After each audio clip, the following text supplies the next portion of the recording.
Handa ka na bang marinig ang mga salitang kayang yumanig sa iyong pananampalataya? May mga katotohanan na matagal nang nakatago, ngunit ngayon ay unti-unting ibinubunyag. At ang mga salitang ito ay hindi mula sa karaniwang tao kundi mula mismo kay Jesus. Ano nga ba ang kanyang sinabi tungkol sa Israel na maaring magbago ng iyong pananaw? Manatili ka hanggang dulo dahil maaring ito na ang mensaheng hinihintay ng iyong puso. Sa bawat pahina ng Biblia ay may mga lihim na naghihintay na maunawaan. Ang Israel ay hindi lamang isang lugar, kundi isang mahalagang bahagi ng plano ng Diyos.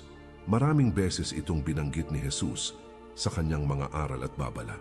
Ngunit ilan lamang ang tunay na nakakaintindi ng lalim ng kanyang mga salita. Ngayong araw ay bubuksan natin ang mga mata at puso upang mas maunawaan ang kanyang mensahe. Bago tayo magsimula, mga mahal kong manonood, iniimbitahan ko po kayo na mag-subscribe sa ating channel para lagi po kayong updated sa mga bagong videos na aking gagawin. Paki-like na din ito at share sa iyong mga kaibigan at baguhin natin ang ating buhay sa pamamagitan ng mga salita ng Diyos. Ang inyong suporta ay nagbibigay lakas upang mas marami pa tayong maabot na kaluluwa. Sa simpleng pag-subscribe at pag-share ay nagiging bahagi kayo ng pagpapalaganap ng salita ng Diyos. Huwag nating sayangin ang pagkakataong ito na magdala ng liwanag sa iba. Magpatuloy tayo sa ating paglalakbay patungo sa katotohanan. Sinabi sa John 3 verse 16, "For God so loved the world that He gave His only begotten Son, that whoever believes in Him should not perish, but have everlasting life." Ang talatang ito ay nagpapaalala na ang pag-ibig ng Diyos ay walang hanggan at saklaw ang buong mundo. Kasama sa mundong iyon ang Israel at pati na rin tayo. Ipinapakita nito na ang plano ng Diyos ay hindi lamang para sa iilan kundi para sa lahat ng nananampalataya. Kaya mahalagang maunawaan natin ang koneksyon ng mga salita ni Jesus tungkol sa Israel at sa ating sariling buhay.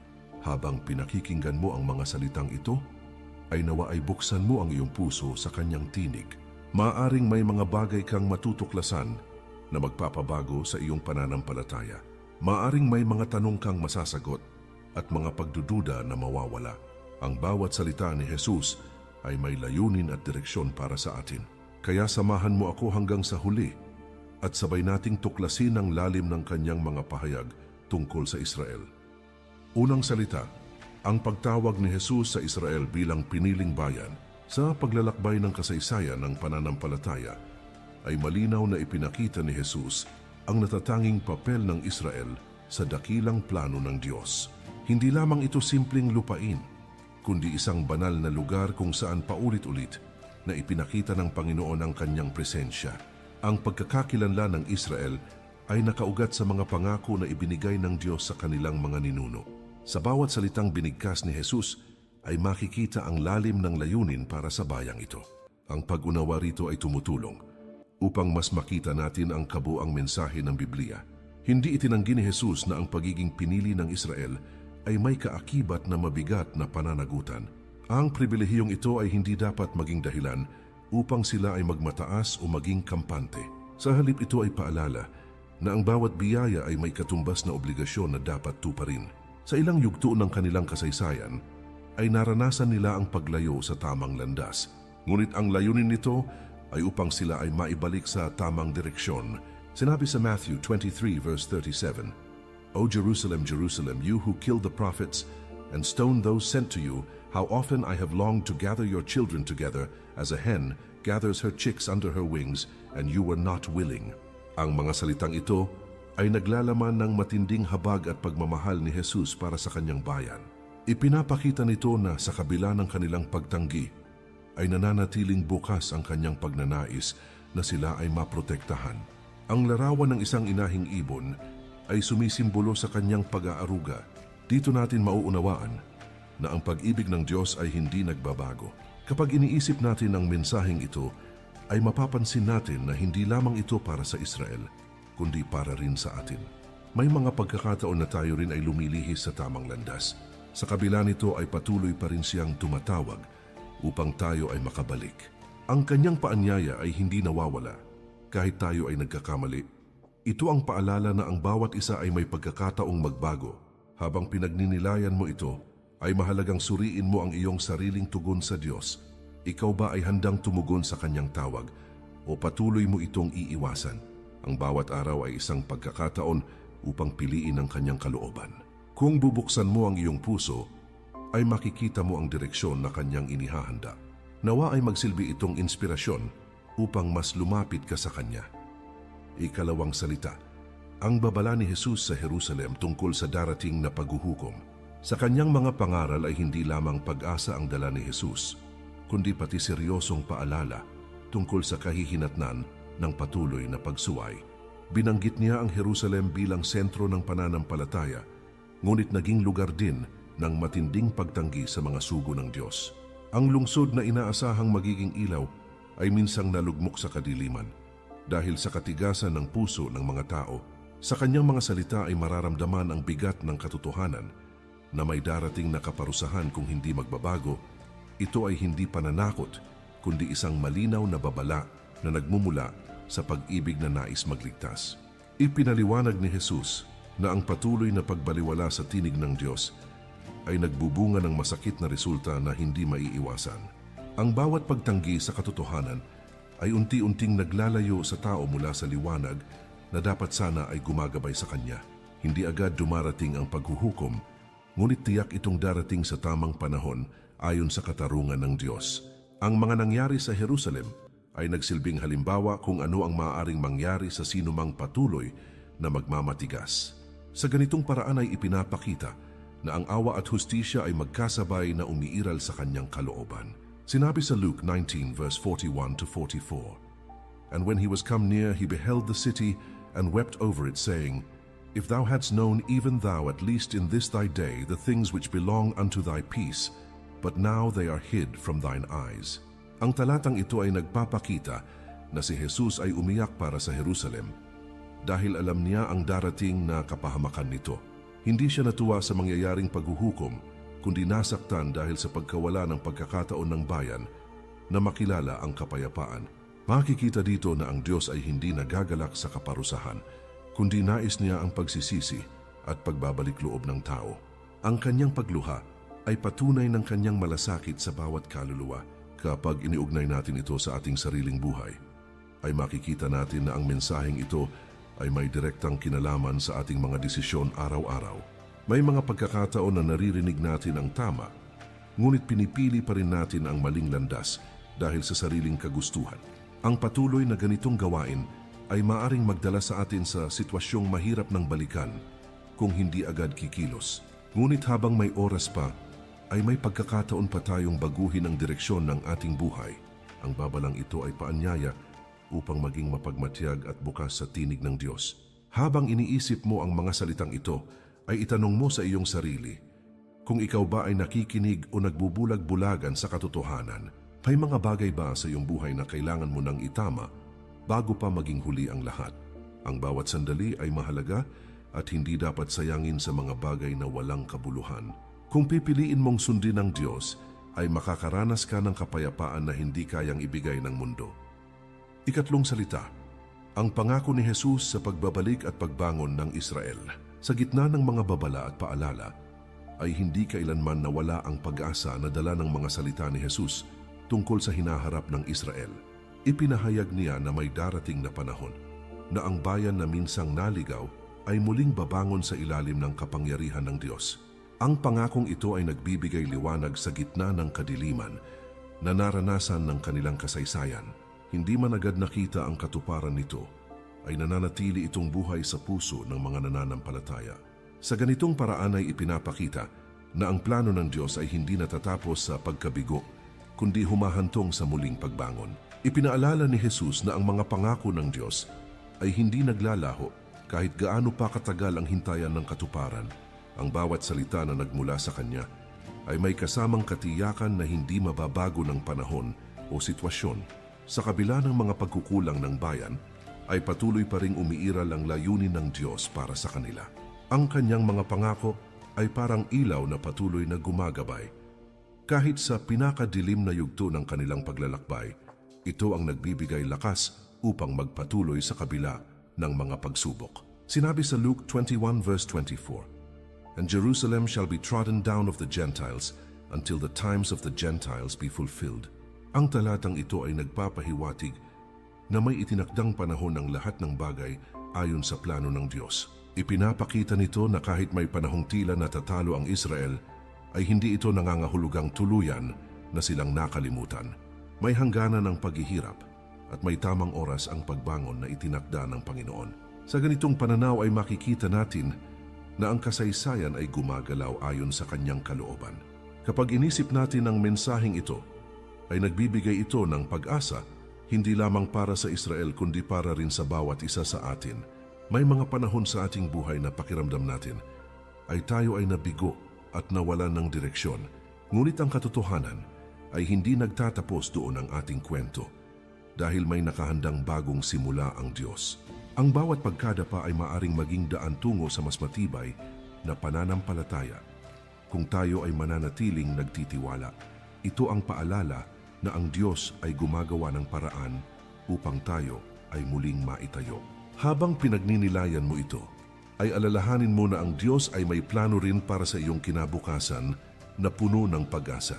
Hindi mahalaga kung gaano kalalim ang iyong pinagdaanan dahil kayang baguhin ng kanyang kapangyarihan ang iyong sitwasyon.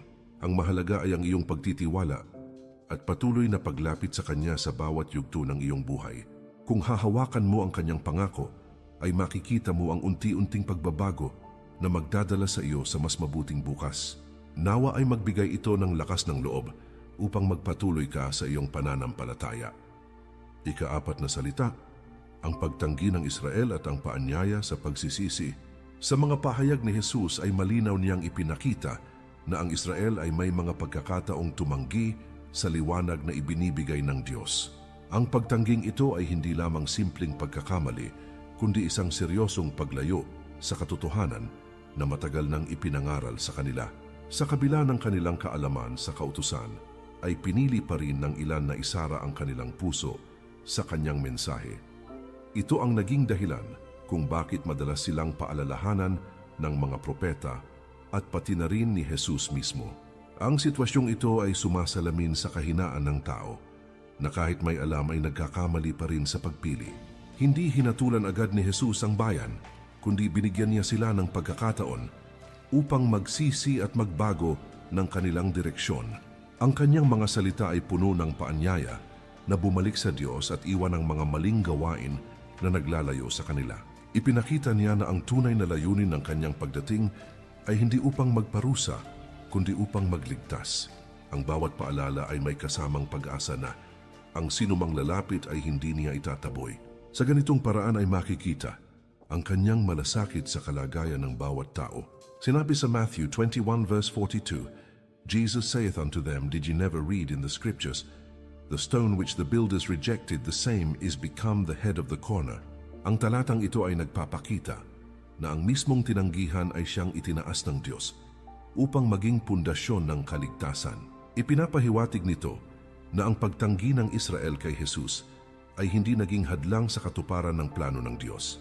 Sa halip ay naging bahagi pa ito ng mas malawak na layunin na magdala ng kaligtasan sa marami.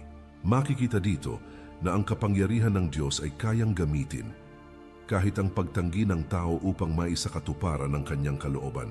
Kapag iniugnay natin ito sa ating buhay, ay makikita natin na tayo rin ay may mga sandaling tumatanggi sa direksyon ng Diyos. May mga pagkakataon na pinipili natin ang sarili nating kagustuhan kahit alam nating hindi ito ang tama.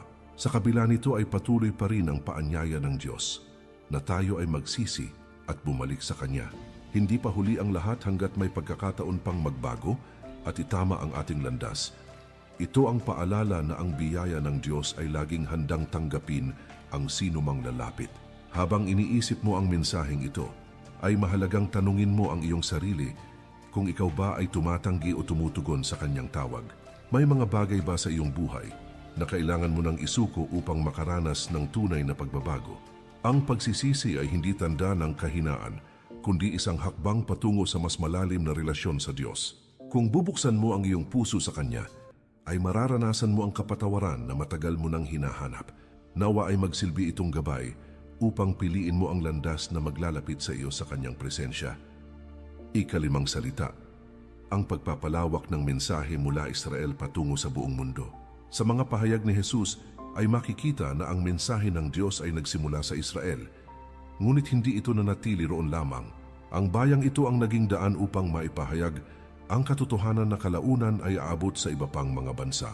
Ipinakita niya na ang plano ng Diyos ay hindi limitado sa iisang lahi, kundi para sa lahat ng tao sa iba-ibang panig ng mundo. Sa ganitong paraan ay naging tulay ang Israel upang maipakilala ang liwanag sa mas malawak na saklaw ng sangkatauhan. Ito ay patunay na ang layunin ng Diyos ay mas malaki kaysa sa inaakala ng marami. Ipinahayag ni Jesus na darating ang panahon na ang mabuting balita ay ipapahayag hindi lamang sa piling grupo, kundi sa bawat sulok ng mundo. Ang kanyang mga alagad ay inatasan upang ipagpatuloy ang gawaing ito na may tapang at pananampalataya. Hindi naging madali ang kanilang misyon dahil sa mga pagsubok at pagtutol na kanilang hinarap. Gayunpaman, ang kapangyarihan ng mensahe ay patuloy na lumaganap at nagbunga ng pagbabago.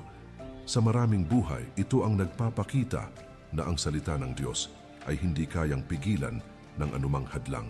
Sinabi sa Matthew 24 verse 14, "And this gospel of the kingdom shall be preached in all the world for a witness unto all nations, and then shall the end come." Ang talatang ito ay malinaw na nagpapahayag na ang mensahe ay para sa lahat ng bansa at hindi lamang para sa Israel. Ipinapakita nito na ang plano ng Diyos ay may pandaigdigang layunin na dapat maabot ang bawat tao. Ang pagpapalaganap ng mabuting balita ay isang mahalagang bahagi ng kanyang dakilang plano. Sa ganitong paraan ay nabibigyan ng pagkakataon ang lahat na makarinig at tumugon sa kanyang paanyaya. Kapag iniisip natin ito, ay mauunawaan natin na tayo ay kabilang sa mga nakatanggap ng mensaheng nagsimula sa Israel. Ang pananampalatayang tinatamasa natin ngayon ay bunga ng mahabang paglalakbay ng katotohanan mula sa nakaraan hanggang sa kasalukuyan. May pananagutan din tayo na ipasa ito sa iba upang mas marami pa ang makarinig at makaranas ng pagbabago. Hindi ito para itago, kundi upang ibahagi sa mga taong nangangailangan ng pag-asa at direksyon. Ito ang paraan upang maging bahagi tayo ng patuloy na gawain ng Diyos sa mundo. Habang pinagninilayan mo ang salitang ito, ay isipin mo kung paano mo maibabahagi ang iyong pananampalataya sa iba. Hindi mo kailangang maging perpekto upang magsimula, dahil ang mahalaga ay ang iyong puso na handang sumunod. Sa simpleng paraan ay maaari kang maging instrumento upang may isang taong makakilala sa Diyos. Ang bawat maliit na hakbang ay may malaking epekto sa buhay ng iba kung ito ay ginagawa ng may pagmamahal. Nawa ay magsilbi itong hamon upang maging ilaw ka rin sa mundong iyong ginagalawan. Ika-6 na salita, ang pagkilala sa panahon ng pagdalaw ng Diyos. Sa mga turo ni Jesus ay malinaw niyang binigyang diin na may mga sandali na ang Diyos ay kumikilos sa kakaibang paraan na dapat mapansin at maunawaan ng tao. Ang Israel ay nabigyan ng maraming pagkakataon upang makita ang kanyang presensya, ngunit hindi nila lubos na nakilala ang kahalagahan ng mga sandaling iyon. Dumating ang anak ng Diyos sa kanilang harapan, ngunit marami ang hindi nakaunawa sa tunay niyang layunin. Ito ay nagdulot ng malaking pagkawala dahil hindi nila napakinabangan ang biyayang inilapit sa kanila. Sa ganitong pangyayari, ay makikita kung gaano kahalaga ang pagiging mapagmatyag sa mga kilos ng Diyos. Ipinahayag ni Jesus na ang hindi pagkilala sa tamang panahon ay may kaakibat na mabigat na epekto sa buhay ng tao. Ang bawat pagkakataon na ibinibigay ng Diyos ay may layuning magdala ng pagbabago at mas malalim na relasyon sa Kanya. Kapag ito ay hindi pinansin, ay maaring lumipas ang sandali na hindi na maibabalik pa. Ang mga pangyayaring ito ay nagsisilbing paalala na ang oras ay mahalaga at hindi dapat sayangin. Ang pagkakaroon ng bukas na puso at isipan ay mahalaga upang hindi natin mapalampas ang kanyang pagdalaw. Sinabi sa Luke 19 verse 44, "Because thou knewest not the time of thy visitation." Ang talatang ito ay nagpapakita ng dahilan kung bakit dumating ang kapahamakan sa Jerusalem, dahil hindi nila nakilala ang pagdating ng Diyos sa kanilang buhay. Ipinapahiwatig nito na ang kawalan ng pagkilala sa kanyang kilos ay nagbubunga ng panghihinayang sa bandang huli. Makikita dito na ang Diyos ay patuloy na kumikilos, ngunit kailangan nating maging handa upang ito ay ating makita. Ang pagiging sensitibo sa kanyang presensya ay mahalaga sa ating pananampalataya. Kapag iniugnay natin ito sa ating karanasan, ay mapapansin natin na may mga sandali rin na ang Diyos ay kumakatok sa ating puso sa iba-ibang paraan. Maaring ito ay sa pamamagitan ng mga pangyayari sa ating buhay o sa mga taong ating nakakasalamuha araw-araw. Ngunit dahil sa abala o pag-aalinlangan, ay hindi natin agad nakikilala ang kanyang tinig. Ito ay nagiging dahilan kung bakit may mga pagkakataong nawawala sa atin ang mga biyayang inihahanda niya. Sa ganitong sitwasyon ay mahalagang matutunan nating makinig at magtiwala sa Kanya. Habang pinagninilayan mo ang mensaheng ito, ay itanong mo sa iyong sarili kung ikaw ba ay handang makilala ang kilos ng Diyos sa iyong buhay. May mga pagkakataon ba na pinalampas mo ang Kanyang paanyaya dahil sa takot o pagdududa? Ang bawat sandali ay mahalaga at maaaring ito na ang panahon na hinihintay mo upang magbago. Kung bubuksan mo ang iyong puso, ay makikita mo ang Kanyang presensya na matagal nang kumikilos sa iyong paligid. Nawa ay magsilbi itong paalala upang maging handa ka sa bawat pagdalaw ng Diyos sa iyong buhay. Ikapitong salita, ang paghahari ng Diyos na hindi nakagapos sa isang lupain. Sa mga turo ni Jesus ay malinaw niyang ipinakita na ang kaharian ng Diyos ay hindi nakakulong sa isang pisikal na lugar tulad ng inaakala ng marami. Bagamat mahalaga ang Israel sa kasaysayan, ay ipinaunawa niya na ang paghahari ng Diyos ay higit pa sa hangganan ng anumang bansa. Ang kanyang mensahe ay nagbukas ng mas malalim na pag-unawa na ang presensya ng Diyos ay maaaring maranasan saan man naroroon ang isang taong may pananampalataya. Hindi na ito nakadepende sa isang templo o lokasyon, kundi sa puso ng bawat naniniwala. Sa ganitong paraan ay pinalawak niya ang pananaw ng tao tungkol sa tunay na kaharian ng Diyos. Ipinakita ni Jesus na ang tunay na koneksyon sa Diyos ay hindi nakabase sa lugar, kundi sa relasyon na nabubuo sa pagitan ng tao at ng may kapal. Ang pagsamba ay hindi lamang ginagawa sa isang tiyak na lugar, kundi sa anumang sandali na ang puso ay nakatuon sa Kanya. Ito ay isang paanyaya na gawing bahagi ng araw-araw na buhay ang pakikipag-ugnayan sa Diyos. Sa ganitong pananaw ay nawawala ang limitasyon at mas nagiging personal ang karanasan ng pananampalataya. Ito ang nagbibigay ng mas malalim na kahulugan sa pagiging bahagi ng Kanyang kaharian. Sinabi sa John 4 verse 21, Jesus saith unto her, Woman, believe me, the hour cometh when ye shall neither in this mountain nor yet at Jerusalem worship the Father. Ang talatang ito ay nagpapahayag na darating ang panahon na ang pagsamba ay hindi na nakatali sa isang lugar lamang. Ipinapakita nito na ang relasyon sa Diyos ay magiging mas malaya at mas malapit sa puso ng bawat tao. Hindi na mahalaga kung saan ka naroroon, kundi kung paano ka lumalapit sa Kanya. Ito ay nagbibigay diin sa kahalagahan ng tunay at taos-pusong pagsamba. Kapag iniisip natin ito ay mauunawaan natin na ang presensya ng Diyos ay hindi limitado sa isang bansa, kundi sumasaklaw sa buong mundo. Tayo man ay malayo sa Israel, ay may pagkakataon pa ring maranasan ang Kanyang kapangyarihan at pag-ibig. Ang mahalaga ay ang ating pananampalataya at ang ating patuloy na paglapit sa Kanya sa bawat sandali ng ating buhay. Sa ganitong paraan ay nagiging buhay ang ating relasyon sa Diyos saan man tayo naroroon. Ito ang nagpapaalala na ang Kanyang kaharian ay nasa loob ng puso ng mga naniniwala. Habang pinagninilayan mo ang salitang ito, ay tanungin mo ang iyong sarili kung paano mo isinasabuhay ang iyong pananampalataya araw-araw. Ikaw ba ay naghihintay lamang ng tamang lugar o oras upang lumapit sa Diyos o ginagawa mo itong bahagi ng iyong buhay? Ang tunay na pagsamba ay nagmumula sa pusong bukas at handang sumunod sa Kanyang kalooban. Kung hahayaan mong manguna ang Diyos sa iyong buhay, ay mararanasan mo ang kapayapaan na hindi kayang ibigay ng mundo. Nawa ay magsilbi itong paalala na ang Kanyang presensya ay laging malapit sa iyo saan ka man naroroon. Ikawalong salita, ang pagtuturo ni Jesus tungkol sa tunay na pagiging anak ng Diyos. Sa Kanyang mga pahayag ay binago ni Jesus ang pananaw ng marami tungkol sa kung sino ang maituturing na tunay na kabilang sa bayan ng Diyos.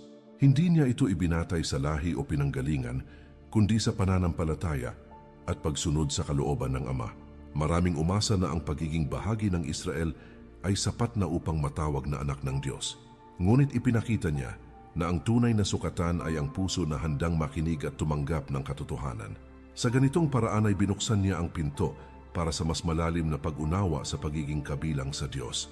Ipinahayag ni Jesus na ang tunay na ugnayan sa Diyos ay hindi nakukuha sa tradisyon lamang, kundi sa personal na pagtanggap sa kanyang salita.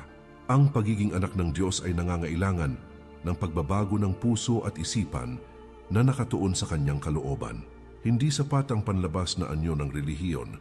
Kung walang tunay na pananampalataya sa loob, ito ay isang hamon na suriin ang sarili kung ang ating paniniwala ay totoo at buhay. Sa ganitong paraan ay nagiging malinaw ang pagkakaiba ng tunay at hindi tunay na pagsunod. Sinabi sa John 8 verse 39, "If ye were Abraham's children, ye would do the works of Abraham."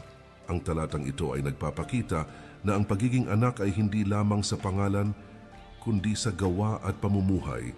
Ipinapahiwatig nito na ang tunay na tagasunod ay makikita sa kanilang kilos na naayon sa kalooban ng Diyos. Hindi sapat ang pag-angkin ng pagkakakilanlan kung wala namang patunay sa paraan ng pamumuhay. Sa ganitong pananaw ay nagiging malinaw kung sino ang tunay na kabilang sa kanyang pamilya. Kapag iniugnay natin ito sa ating buhay, ay mapapansin natin na mahalagang suriin kung ang ating pananampalataya ay nakikita sa ating mga gawa. Maaaring sinasabi natin na tayo ay naniniwala, ngunit ang ating kilos ay hindi sumasalamin sa ating mga sinasabi. Ito ay paalala na ang tunay na relasyon sa Diyos ay makikita sa pagbabago ng ating ugali at desisyon araw-araw. Ang bawat hakbang na ating ginagawa ay dapat magpakita ng ating pananalig sa Kanya. Sa ganitong paraan ay nagiging buhay ang ating pananampalataya. Habang pinagninilayan mo ang mensaheng ito, ay tanungin mo ang iyong sarili, kung ikaw ba ay namumuhay bilang tunay na anak ng Diyos. Ang iyong mga ginagawa ba ay nagpapakita ng iyong paniniwala o kabaliktaran nito? Ang pagkakataon na magbago ay laging bukas para sa sinumang handang tumanggap ng katotohanan. Kung pipiliin mong sundin ang kanyang kalooban, ay mararanasan mo ang tunay na pagbabago sa iyong buhay. Nawa ay magsilbi itong gabay upang mas mapalapit ka sa Diyos sa bawat araw. Ikasiyam na salita, ang panawagan ni Jesus sa pananampalataya higit sa panlabas na relihiyon. Sa kanyang mga pahayag, ay malinaw na itinuwid ni Jesus ang maling akala na sapat na ang panlabas na pagsunod upang maging kalugod-lugod sa Diyos.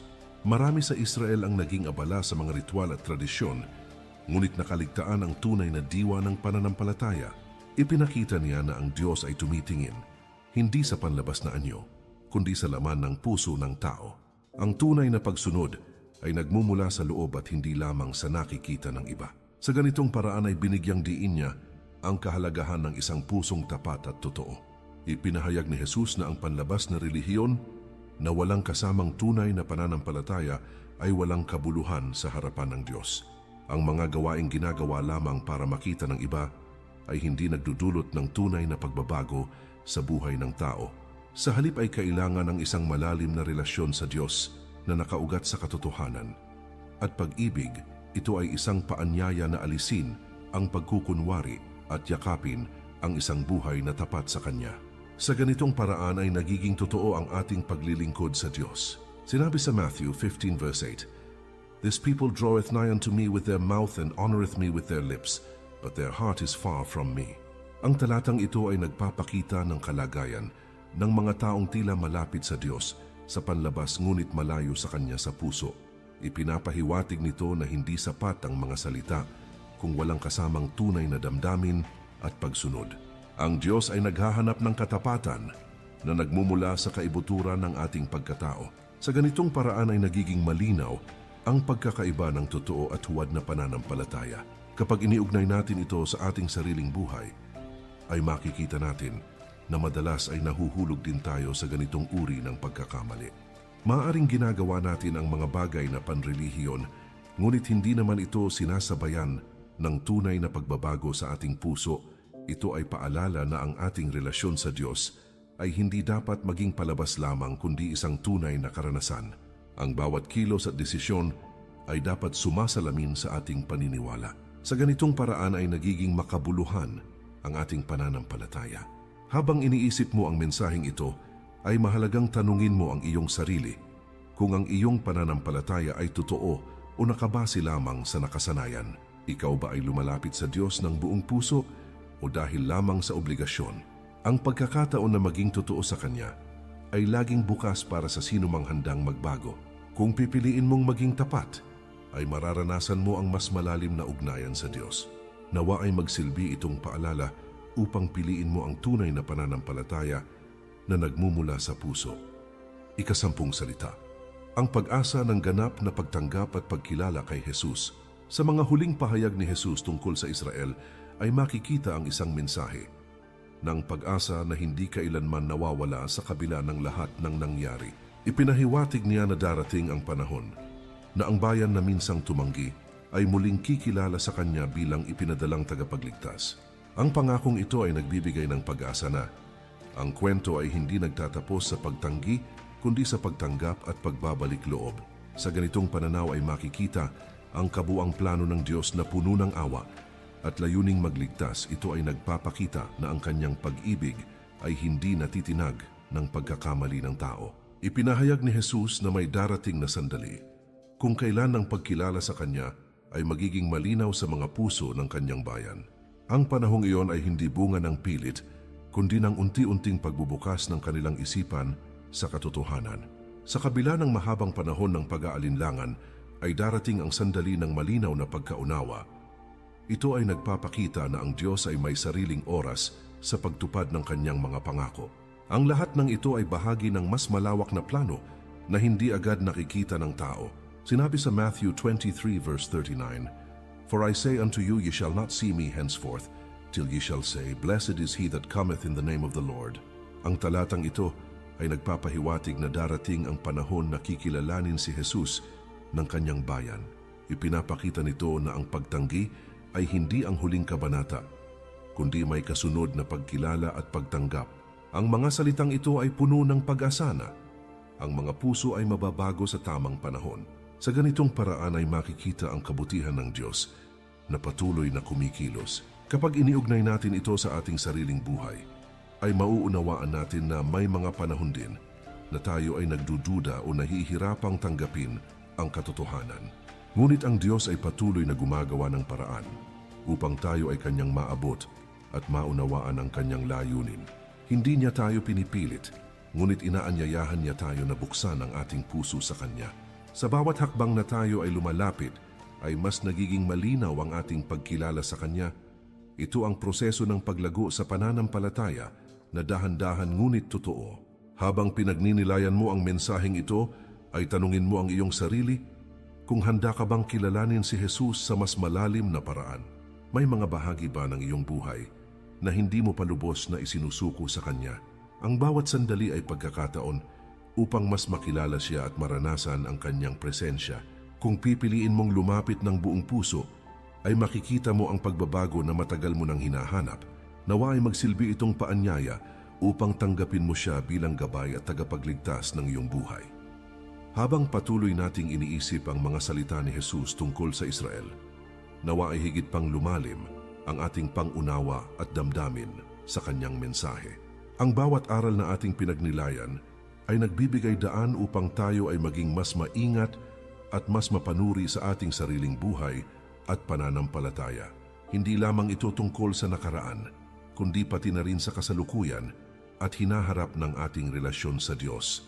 Ang pagninilay sa kanyang salita ay parang ilaw na nagliliwanag sa madilim na sulok ng ating puso at nagbubukas ng daan tungo sa pagbabago. Ito ay paalala na ang bawat isa sa atin ay may pagkakataon at kakayahan na baguhin ang ating buhay at sundin ang kanyang kalooban ng may buong puso. Mga mahal kong manonood, muli ko po kayong iniimbitahan na mag-subscribe sa ating channel para lagi po kayong updated sa mga bagong videos na aking gagawin. Paki-like na din ito at share sa iyong mga kaibigan at baguhin natin ang ating buhay sa pamamagitan ng mga salita ng Diyos. Sa bawat pag-subscribe at pag-share, ay nagiging bahagi kayo ng pagpapalaganap ng liwanag at pag-ibig ng Diyos sa mas maraming tao. Ang simpleng aksyon na ito ay may malaking epekto sa pagbibigay pag-asa at inspirasyon sa iba na naghahanap ng gabay at kapayapaan. Huwag nating sayangin ang pagkakataon na maging instrumento ng Diyos upang maiparating ang kanyang salita sa mundo. Ang ating pakikilahok ay nagiging tulay upang mas marami ang maranasan ang kapangyarihan ng kanyang salita at mabago ang kanilang buhay sa kabutihan. Nawa ay ang mga natutunan natin mula sa video na ito ay magsilbing gabay sa ating araw-araw na pamumuhay. Sa bawat desisyon at hakbang na ating tatahakin, huwag kalimutan na ang salita ng Diyos ay may buhay at kapangyarihan na magbago sa atin kung tayo ay bukas sa pagtanggap nito. Ang bawat araw ay pagkakataon upang mas mapalapit tayo sa Kanya at maranasan ang Kanyang awa at pag-ibig sa personal at makabuluhang paraan. Sa bawat hakbang ng pananampalataya ay nagiging mas malinaw ang direksyon na Kanyang ipinapakita at mas nararamdaman natin ang Kanyang presensya sa ating buhay. Nawa ay patuloy tayong maging ilaw at inspirasyon sa iba, dalhin ang pag-asa at biyaya ng Diyos, at magsilbing buhay na patutuo sa Kanyang walang hanggang pagmamahal.